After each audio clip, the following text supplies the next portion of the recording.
les États-Unis, République démocratique du Congo, Burundi, et Rwanda, Tanzanie, la prophétie que personne ne veut entendre. L'empire Tutsi-Ima est en train de se déployer en plein jour. Pour ceux d'entre nous qui ont eu l'occasion de rencontrer le président Félix Tshisekedi en face à face, nous avons parlé sans détour. Nous lui avons rappelé que les accords de paix ne signifient absolument rien lorsqu'on a affaire à la brutalité historique et à la duplicité des réseaux militaires Tutsi dans la région des Grands Lacs. Nous lui avons rappelé que le président rwandais Juvenal Habyarimana et le président burundais Cyprien Ntaryamira, tous deux Hutus, furent assassinés par les Tutsis le 6 avril 1994, juste après avoir signé des accords de paix en Tanzanie. Leur mort fut une mise en garde gravée dans l'histoire. Kagame et la machine militaire Tutsi n'ont jamais respecté un seul accord de paix et ne le feront jamais. Ils ne comprennent qu'un seul langage, celui de l'AK-47. Nous avons aussi dit à Tshisekedi une vérité que beaucoup ont peur d'exprimer. Kagame a été placé au pouvoir par la CIA, pas par Trump. Quelles que soient les apparences théâtrales de Trump dans ses négociations dites de paix, il ne contrôle pas les intérêts géopolitiques américains. La CIA détient bien plus de pouvoir institutionnel que n'importe quel président. L'histoire le prouve. Les présidents qui menaçaient ses intérêts ont été écartés ou assassinés. Le cas de John F. Kennedy, abattu en plein jour au Texas, reste l'exemple le plus clair. C'est pourquoi nous avons averti Tshisekedi de ne faire confiance à aucune promesse issue de cet accord de paix, car Kagame est un pantin de l'Occident et ils feront tout pour le maintenir au pouvoir. Nous l'avons également averti que des signes évidents montraient que Kagame préparait de nouveaux déploiements de troupes Tutsi vers Goma et Bukavu, positionnant des soldats Tutsi pour lancer d'autres attaques contre le Congo.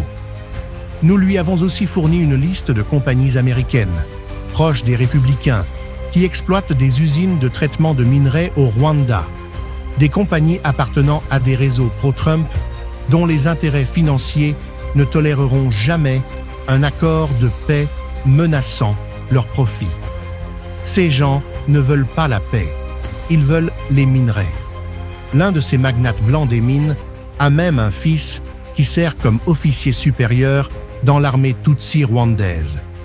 Voilà à quel point les réseaux Tutsi sont enracinés dans les structures américaines de lobbying.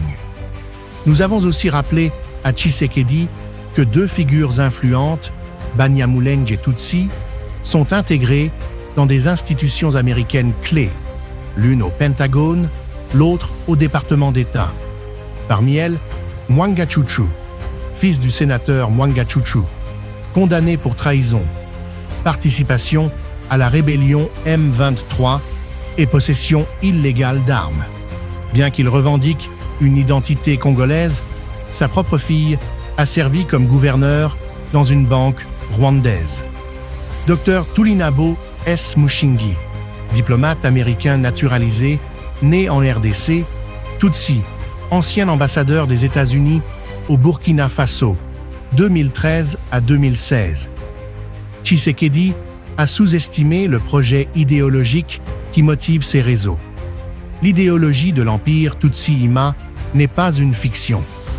Ces groupes sont déterminés à éliminer autant de populations bantoues et de communautés africaines autochtones que possible pour établir un empire régional calqué sur le système ougando-rwandais de gouvernance militarisée par une minorité.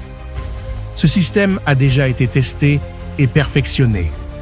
Ouganda, dirigé depuis 40 ans par l'élite Tutsi-Ima sous le général Yoweri Museveni et son fils favori, le général Muhoozi Kainerugaba. Rwanda, dirigé depuis 31 ans par les Tutsis sous le général Paul Kagame. RDC, dirigé pendant 19 ans par Joseph Kanambe Kabila. un Tutsi rwandais et neveu du général James Kabarebe, le véritable numéro 2 de Kigali. Burundi, dominé pendant plus de 30 ans par des dirigeants militaires Tutsi, de Mikombero à Bagaza, en passant par Buyoya, jusqu'à l'intervention de la Tanzanie en 2015 pour aider les réfugiés Hutus à rentrer et résoudre sa crise permanente. Lorsqu'un groupe obtient un pouvoir aussi absolu, il ne le cède jamais volontairement. Et ils ne laisseront jamais Tshisekedi entraver leur expansion. Au Rwanda, les Hutus ont tenté de résister, mais la puissance écrasante des États-Unis les a réduits au silence. C'est pour cela que les événements en Tanzanie, au Rwanda, en Ouganda, au Burundi et au Congo doivent être lus ensemble. La Tanzanie l'a compris depuis l'époque d'Edward Lowassa, dont la campagne fut financée par Kagame pour tenter de prendre le pouvoir en 2015. Ces tensions ne sont pas isolées, ce sont des fils reliés entre eux, formant un même projet impérial, Tutsi-Hima. La prophétie parle clairement. L'expansion Tutsi-Hima est en marche, et le Kenya n'est pas épargné. La récente déclaration de Museveni affirmant que l'Ouganda doit accéder à l'océan Indien n'était pas une plaisanterie. Il dévoilait le plan régional à long terme. Le président burundais, Evariste Ndayishimiye Neva, connaît Kagame mieux que quiconque. Il sait que Kagame n'a jamais respecté un seul accord de toute sa vie. Le 4 août 1993, le gouvernement rwandais de Habyarimana et le FPR signaient les accords de paix d'Arusha, prévoyant un partage du pouvoir et la fin de la guerre civile. Mais le 6 avril 1994, l'avion transportant Habyarimana et Ntaryamira fut abattu, tuant les deux présidents et leurs délégations. Cet acte révèle la nature profonde de Kagame. Les accords ne signifient rien pour lui, seules les armes comptent. La Tanzanie le sait parfaitement. C'est pourquoi, depuis hier, elle a déployé 3 bataillons au Burundi pour renforcer la sécurité régionale face à l'avancée des rebelles Tutsi M23, soutenus par le Rwanda, qui viennent de prendre Uvira. La tempête n'arrive pas, elle est déjà là.